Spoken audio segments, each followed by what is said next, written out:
दोस्तों, इस कहानी में आज हम जानेंगे कैसे आप अपने मन से गंदे विचारों को निकाल सकते हो। मन में गलत और गंदे विचार क्यों आते हैं और इन्हें कैसे रोका जाए, इस पर बात करने से पहले एक उदाहरण पर चर्चा करते हैं। मान लीजिए आप किसी पार्टी में जाते हैं, वहां आप कुछ ऐसी चीज खा लेते हैं जो सेहत के लिए अच्छी नहीं है। उसमें कुछ मिलावट है या फिर उसमें हानिकारक जीवाणु पनप चुके हैं। ऐसी चीज खाने के बाद आपकी तबीयत खराब हो जाती है और आपको बुरी तरह से गैस बनने लगती है। अब आप इससे परेशान होकर गैस को कैसे रोकें यह सोचने लगते हैं, लेकिन असल समस्या आपके पेट में वह दूषित खाना है। गलत संगत अहम कारण। ठीक यही उदाहरण आपके विचारों पर भी लागू होता है। हम अपनी सभी इंद्रियों से अगर ऐसी चीजों का सेवन करें जो उत्तेजक हों, अश्लील हों, तो जाहिर सी बात है कि हमारे मन में भी वही बातें घूमती रहेंगी। इन्हें दूर करने का उपाय जानने से पहले एक और कहानी सुने। एक व्यक्ति के सिर पर बाल नहीं थे। उसे एक वैद्य मिला जिसने दावा किया कि वह उसके सिर पर बाल उगा सकता है, लेकिन उसे बदले में 10 लाख सोने के सिक्के देने होंगे। गंजा व्यक्ति पैसे देने के लिए तैयार हो गया, लेकिन उसने कहा कि अगर उसकी दवा से बाल नहीं उगे तो। इस पर वैद्य ने कहा वह उसे बदले में 2 गुने पैसे देगा। गंजे ने 10 लाख सोने के सिक्के दे दिए और दवा लेकर चलने लगा तो वैद्य ने उससे कहा, दवा खाने की शर्त सुनते जाओ। दवा खाते समय मन में आम का ख्याल नहीं आना चाहिए। अगर आ गया तो दवा असर नहीं करेगी। गंजा मान गया, लेकिन उसने जितनी कोशिश की कि उसके मन में आम का ख्याल ना आए, उतना ही उसे आम के विचार आने लगे। असल में यह मन का स्वभाव है कि उसे जितना दबाएं वह उतना ही ताकतवर होकर उभरता है। ऐसे में क्या किया जाए? मन को शांत करने और कंट्रोल करने के लिए आप यह उपाय कर सकते हैं। हमारे इस सवाल में कि मन को कैसे शांत किया जाए में ही हमारी समस्या का समाधान छिपा है। जब हम कहते हैं कि मन को कैसे शांत करें, तो इसका मतलब है कि हम और हमारा मन अलग है। मतलब हम अपने मन से उसी तरह परेशान हैं जैसे हम अपने 3-4 साल के छोटे बच्चे की शैतानियों से परेशान होते हैं। वह बच्चा हमारा है, लेकिन ध्यान रहे कि हम बच्चे से अलग हैं।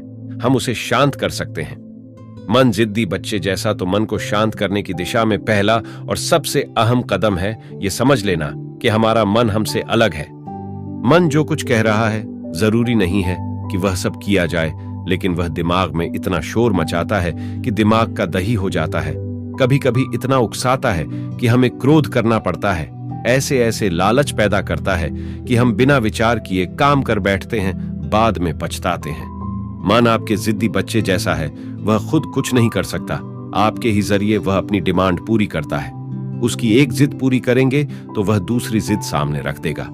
ऐसे में आप क्या करते हैं? कुछ देर बाद आप उसकी जिद को अनसुना करने लगते हैं। थोड़ी देर में वह खुद थक कर चुप हो जाता है। मन शांत करने का पहला तरीका है कि उसकी बेकार की बातों को अनसुना कर दें। एक छोटा सा उदाहरण देता हूं। हम में से सभी लोग जीवन में कभी न कभी इस आदत का शिकार होते हैं। वह आदत है घर का दरवाजा लॉक करने के बाद पलटकर फिर देखना कि वह बंद है या नहीं।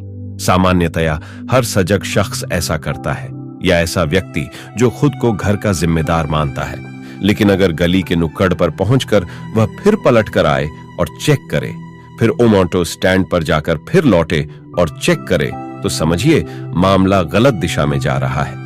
साइंस की भाषा में इसे ऑब्सेसिव कंपल्सिव डिसऑर्डर या OCD कहते हैं। अब चूंकि मन बार बार यही कहता है कि देख लो ताला खुला तो नहीं रह गया, तो चोरी के डर से हम मन की बात मान लेते हैं। लेकिन हर 10 कदम के बाद मन यही दोहराने लगे, तो इसे सुधारने का सरल तरीका यही है कि उसकी बात न सुने।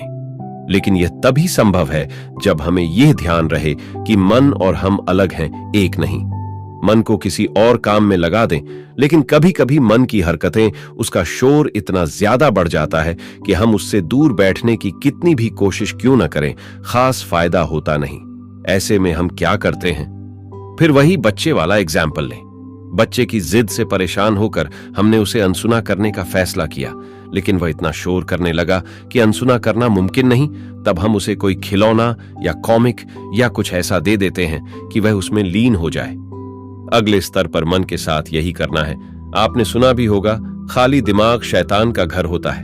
तो दिमाग को खाली न बैठने दिया जाए किसी सार्थक काम में, किसी कंस्ट्रक्टिव काम में उसे लगाया जाए या ऐसे काम में उलझा दिया जाए कि वह उसमें बिजी हो जाए और धीरे धीरे शांत हो जाए। मन को शांत करने का ध्यान यहां हमारे समाधान का वह हिस्सा आता है जिसे सरल शब्दों में मेडिटेशन या ध्यान भी कह सकते हैं। योगी जन मानते हैं कि हमारे ऊर्जा शरीर में 7 मुख्य केंद्र होते हैं।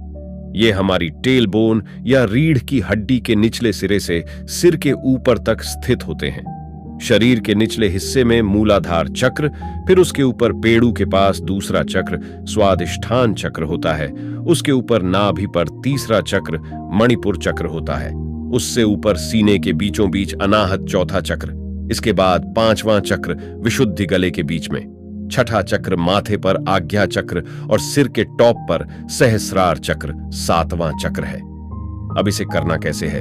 तो इसके लिए आप एक शांत जगह पर आरामदायक कपड़े पहनकर बैठ जाएं और क्रम से इन चक्रों की कल्पना करें और ध्यान वहीं ले जाएं। ऐसा 10 मिनट तक करने पर मन शांत होता है, लेकिन हर समय ऐसा नहीं कर सकते तो उसके लिए दूसरा तरीका है। सांस का मन के साथ गहरा संबंध है। आप अपने मन को अपनी सांस पर केंद्रित कर सकते हैं। गहरी सांसें लें, महसूस करें कि किस तरह बाहर से हवा आपकी नाक में प्रवेश करती है, कैसे वह आपके फेफड़ों में आती है और वहां से खून के जरिए पूरे शरीर में प्रवेश करती है। 10 मिनट ऐसा करें, मन शांत हो जाएगा। अब सवाल है कि क्या इससे फायदा होगा, कब फायदा होगा? तो इसका जवाब यह है कि यह लॉन्ग टर्म वाला इलाज है। शुरू में इससे मन को शांत करने में मदद मिलेगी। धीरे धीरे जब आप इसे रोज सुबह शाम करेंगे तो मन को आदत हो जाएगी। उसकी फालतू की उलट बांसियां बंद हो जाएंगी। इसमें एक किस्म का आनंद आएगा तो मन करेगा बार बार करें। तब इसके लिए एकांत और कमरे में बैठने की जरूरत भी नहीं रहेगी।